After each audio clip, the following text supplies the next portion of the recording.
At yun, nandito tayo sa kanilang harapi-hapa na tinatawag at napakaganda ng bridge na yan na ating lalakaran papunta doon. Sa halagang 10 pesos ay meron ka ng cottage na pwedeng maistihan at magdala na lang ng pagkain. Dahilan sa halagang 10 pesos, free na yung mga cottage dyan at wala ka ng ibang babayaran. Alright?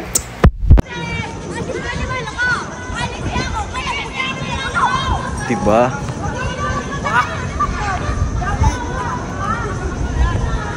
Astig yung tulay nila dito.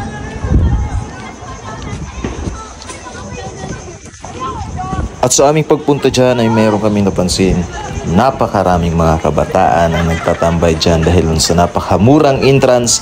10 pesos ay pwede mo nang magamit ang kanilang cottage at pwede ka nang mag-enjoy sa kanilang view dyan at pwede ka na rin mag-picture-picture. At ang oras ng aming pagpunta dyan ay kung di ko nagkakamali ay alas 3 or alas 4 at medyo mainit pa dyan at yun nga, medyo mainit pa dyan.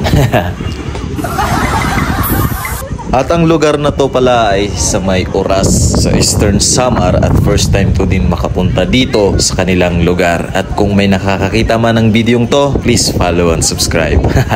At napakaganda ng lugar din ng Oras. At saglit lang kami dyan dahilan may hinahabol kaming oras. Pauwi pa kami ng Samar, pauwi pa kaming Calbayog.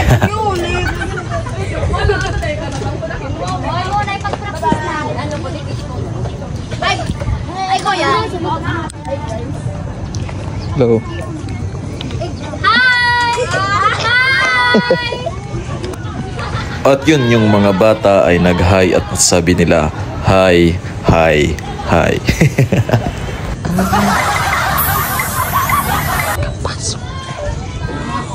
Pagkapasok ah.